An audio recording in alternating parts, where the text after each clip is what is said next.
बेपनाह प्यार है। एक प्रेम कहानी भाग एक।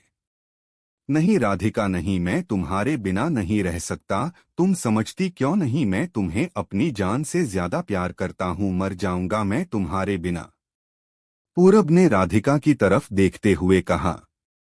नहीं पूरब, तुम समझने की कोशिश करो, मैं और तुम कभी एक नहीं हो सकते। भला आकाश और धरती का क्या मेल, जैसे नदी के दो किनारे कभी आपस में नहीं मिल सकते, उसी तरह हम भी कभी एक नहीं हो सकते।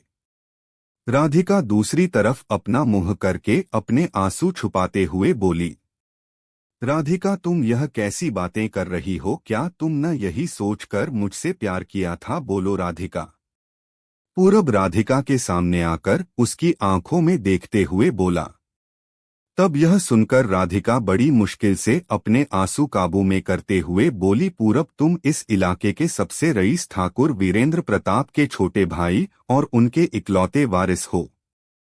यह कहते हुए उसका गला भर आया। उसने अपने आप को संभाला और बोली, और मैं एक अनाथ गरीब छोटी जात की हूँ। अगर तुम्हारे भाई को हमारे बारे में कुछ भी पता चलेगा तो क्या होगा, यह सोचा है तुमने?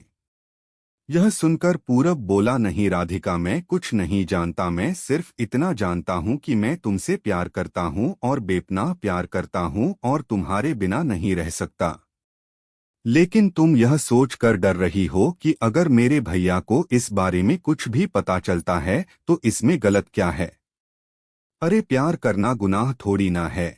मैं तुमसे बेपनाह प्यार करता हूँ और मैं तुम्हारे लिए किसी भी प्रकार की सजा भुगतने के लिए तैयार हूँ, लेकिन तुम्हारे बिना नहीं रह सकता। पूरब ने अपने आंसुओं को रोकने की नाकामयाब कोशिश करते हुए राधिका का हाथ अपने हाथ में लेकर कहा।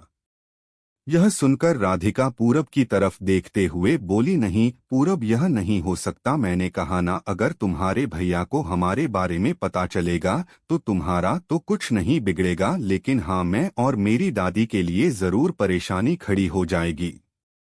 यह कहते हुए राधिका ने अपना हाथ छुड़ाकर दूसरी तरफ देखते हुए कहा, पूरब, मैं तुम्हारे लिए अपनी जान भी दे सकती हूँ, लेकिन अपनी दादी को दुखी नहीं देख सकती। यह सुनकर पूरब बोला, राधिका, तुम यह कैसी बात कर रही हो? अगर तब पूरब की बात बीच में ही काटते हुए राधिका बोली, पूरब, तुम्हारे भैया कभी भी हमारे रिश्ते